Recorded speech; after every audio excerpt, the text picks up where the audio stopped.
El título de este pensamiento es Por la fe. Y sé que es muy amplio, ¿no? Pero realmente me gustaría preguntaros y que nos preguntásemos si realmente vivimos el día a día por la fe. Si nos levantamos por la mañana y digo, venga, pues hoy va a ser un día en el que voy a vivir por fe. Pero sales de casa y te encuentras el atasco y ya parece que la fe te la guardas ahí en el bolsillo y ya te entra la mala leche. O llegas al trabajo y el jefe o el compañero te toca un poco las narices y ya la fe como que ya se te ha olvidado en la carretera o en el autobús y discutes con un ser querido, con un hijo, con el marido, con la mujer y ya la fe ya ni te acuerdas dónde está, ¿no? Y hay una ilustración que es un poco infantil, pero me gusta, ¿no? Es una niña que vive enfrente de una montaña y su ventana da a la montaña. Y ella ahora diciendo, si el Señor nos ha dicho que podemos mover montañas, pues yo voy a orar que esa montaña desaparezca. Y se acuesta y por la mañana se levanta y la montaña está ahí. Pero ¿sabéis una cosa? Ella dice, si es que sabía que no se iba a mover.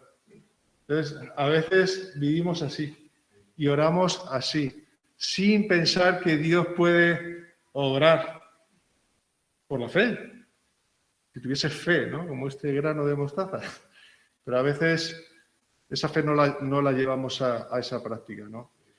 Y sabemos que Dios obra por encima de nuestra incredulidad y lo vemos por su misericordia, pero yo creo que Dios no quiere eso.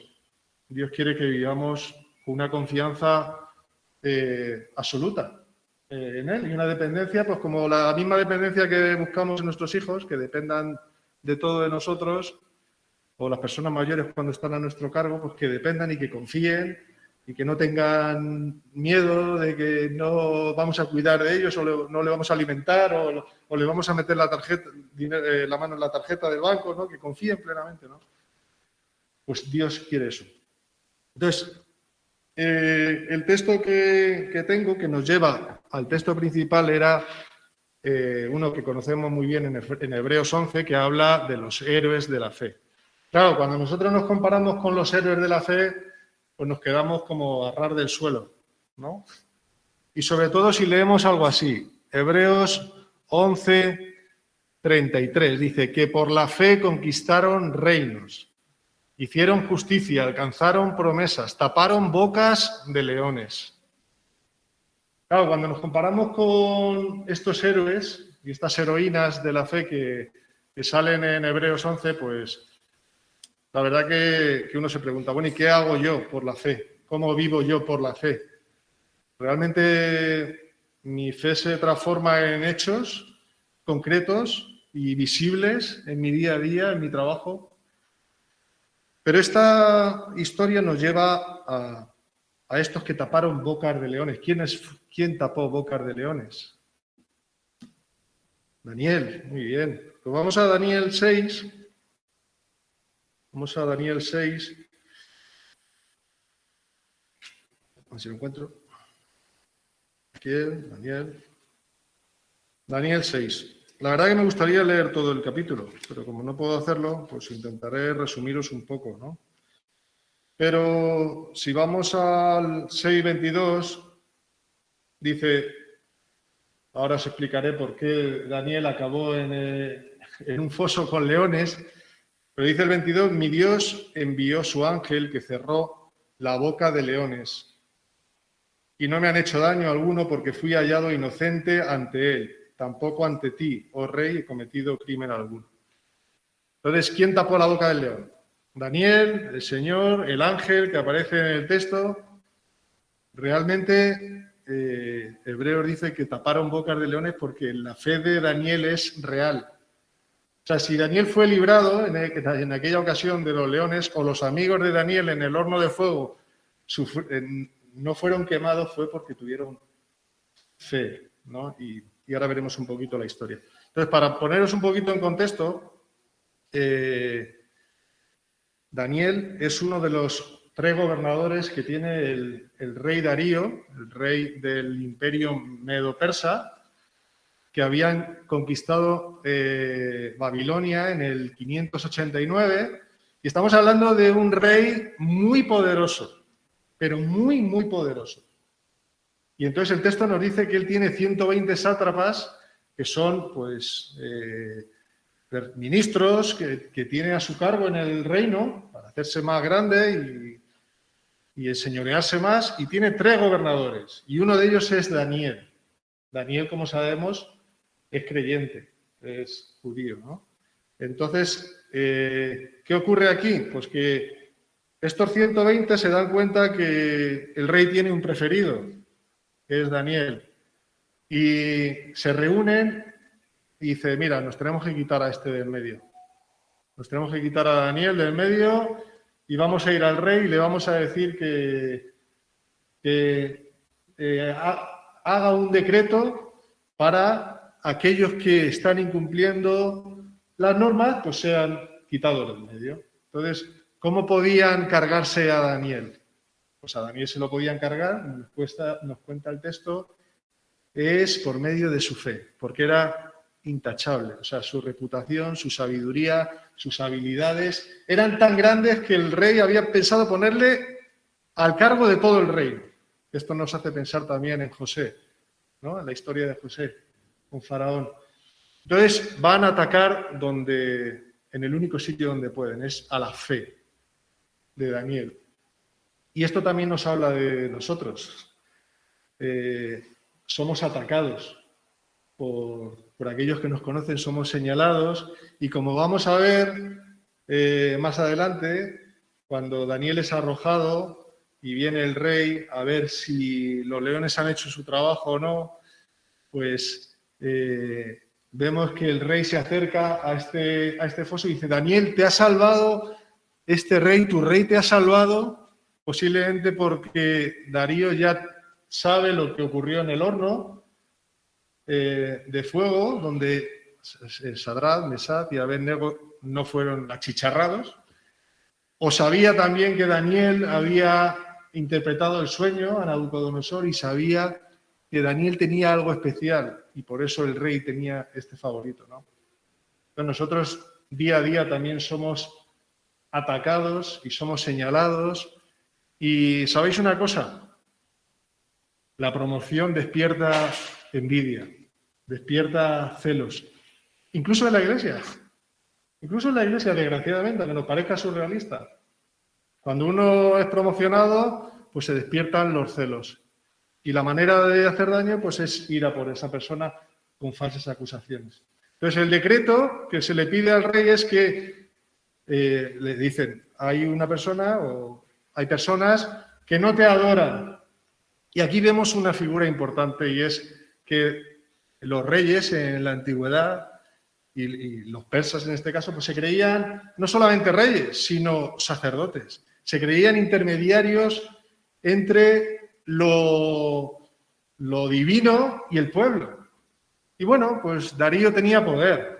Darío tenía poder para decretar, por ejemplo, pues este decreto que lo podemos leer en el, 7, un edicto que ponga en vigor el mandato de que cualquiera que en el término de 30 días haga petición a cualquier dios u hombre fuera de ti, oh rey, sea echado al foso de los leones. Entonces, pues Daniel, como hace por costumbre, va a su casa, se pone de rodillas y adora a Jehová.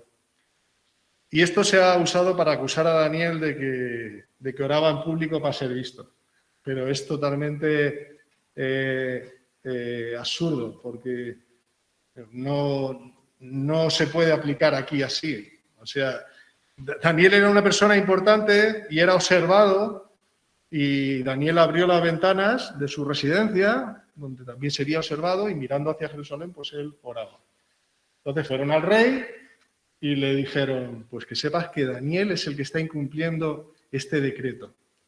¿Y qué nos cuenta el texto? Pues que el rey se entristeció muchísimo, porque él apreciaba a Daniel.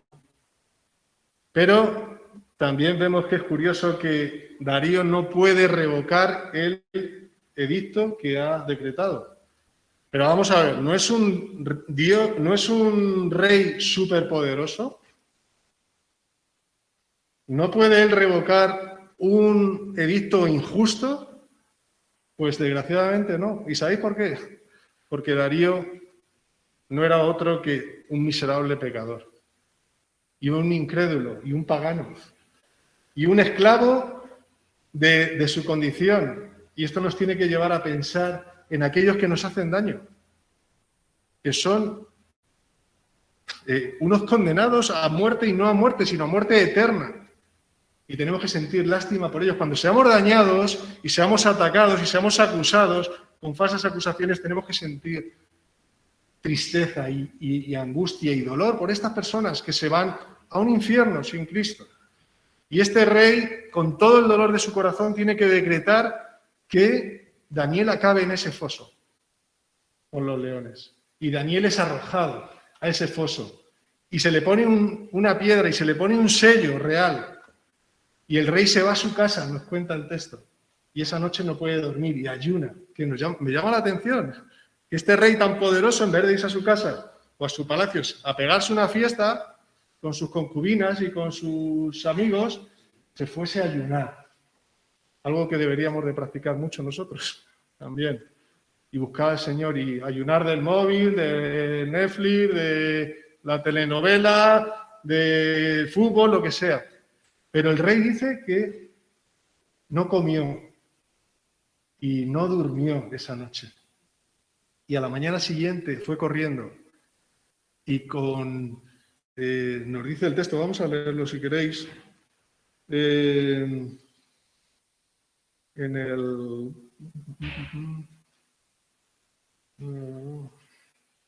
Si me ayudáis un poco. ¿En el? 19. Dice, entonces el rey se levantó al amanecer, al rayar el alba, y fue a toda prisa al foso de los leones. Y acercándose al foso gritó a Daniel con voz angustiada. Y el rey habló a Daniel y le dijo, Daniel, siervo del Dios viviente. Mirad, está reconociendo al Dios de Daniel, pero no lo reconoce como un creyente. Lo reconoce como alguien que, bueno, pues sabe de este rey, sabe de este Dios de Daniel, pero no lo conoce personalmente. Pero aún así nos llama la atención, ¿no? Que dice, siervo del Dios viviente. También reconoce a Daniel como quien es, un siervo de Dios, alguien que vive para la gloria de Dios, no para su propia gloria. Y esto, si lees el capítulo entero, y te animo a que lo leas y lo medites, te darás cuenta que lo que Daniel hace es para dar la gloria a Dios. Y dice, a quien sirves con perseverancia. ¡Wow! ¿Se puede decir eso de nosotros? Que servimos a Dios, que somos siervos del Dios viviente, que le servimos con celo, con perseverancia. Tremendo. ¿Te ha podido librar de los leones? Este Dios tuyo te ha podido librar. Y yo creo que Darío llegó al foso sabiendo que Daniel estaba vivo. Entonces Daniel respondió, oh rey, vive para siempre. Mi Dios envió su ángel que cerró la boca de los leones y no me han hecho daño alguno porque fui hallado inocente ante él y tampoco ante ti, oh rey, he cometido crimen alguno. Entonces el rey se alegró mucho y mandó sacar a Daniel del foso. Y cuando Daniel fue sacado del foso, no se encontró en él lesión alguna, porque había confiado en su Dios. ¿Quién tapó la boca de los leones? Daniel. No literalmente, pero Daniel, por medio de su fe, salió victorioso de una situación en la que ninguno de nosotros habría ido a ese foso pensando de que Daniel estaba vivo. Se lo han comido y ahí no ha quedado absolutamente nada. El rey dio órdenes de que trajesen a aquellos hombres que habían acusado falsamente a Daniel. Y la historia es triste. Si la conocéis, son arrojados todos los que han acusado a Daniel, son arrojados ahí. Pero no solamente son arrojados ellos, son arrojados sus mujeres, sus hijos, sus familias. Porque antiguamente el pecado caía no solamente sobre el que lo había cometido, sino por toda la familia. Y nosotros como creyentes no aprobamos esto, no vemos que esto sea bíblico, porque la Biblia, si tuviésemos tiempo, iríamos a textos para ver que la Biblia no aprueba esto. Son leyes injustas, ¿no? Pero la consecuencia de la maldad de estos hombres es acabar en este foso, y no solo ellos, sino todos sus familiares.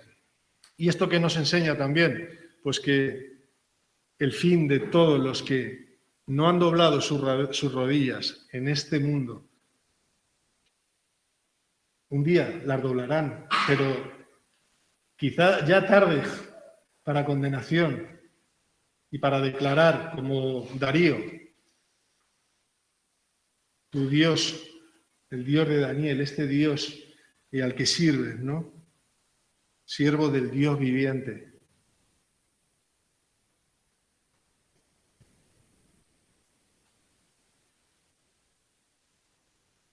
Y esto nos habla o nos lleva al Evangelio. Y hay otra situación en la que se puso un sello, se puso una piedra y se puso un sello romano. Y en aquella ocasión también un inocente fue llevado al matadero, fue arrojado al foso, a un abismo, a un castigo que merecíamos tú y yo. Os hablo de Cristo en la cruz. Él sufrió la ira de Dios por nosotros en aquel Calvario. El castigo que nosotros merecíamos. Y estuvo 3 días allí en ese foso, en esa tumba, en aquel sepulcro con esa piedra. Pero la muerte dice que no pudo retenerle. Y vino otro ángel y quitó la piedra. Y el justo, sobre todos los justos, venció a la muerte, venció al pecado, venció a Satanás, para que nosotros tengamos vida y vida en abundancia. Este es el verdadero rey y sacerdote, el único mediador entre Dios y los hombres, el único que pudo cumplir la ley y el amor, la ley y la gracia. Darío podía cumplir la ley, pero sin gracia. Él no tuvo gracia para Daniel, pero el Dios de Daniel sí tiene gracia para Darío, tiene gracia para nosotros hoy. ¿Es nuestra condición esa de reconocer nuestra maldad o seguimos reconociéndonos autosuficientes para vivir no con una fe bíblica, sino con una fe que no mueve nada ni cambia nada? Pues si es esa tu situación, te animo a que descubras a este justo de justos, a este siervo por excelencia, a que vino a servirnos hasta la muerte, para darnos vida, para que hoy vengamos en arrepentimiento a Él y en fe, y le digamos: Señor, yo quiero conocerte de forma real. Yo quiero conocerte como Daniel te conocía y te servía. Porque si no, nuestra vida aquí no tiene ningún propósito, ni ningún sentido. Entonces, ¿cómo vamos a vivir? ¿Vamos a vivir por la fe? ¿Vamos a vivir por lo que nos toque? ¿Vamos a vivir en nuestras fuerzas? Yo creo que no. Creo que si hemos sido rescatados y se nos ha anunciado el Evangelio de la gracia, tenemos que vivir por fe y para fe.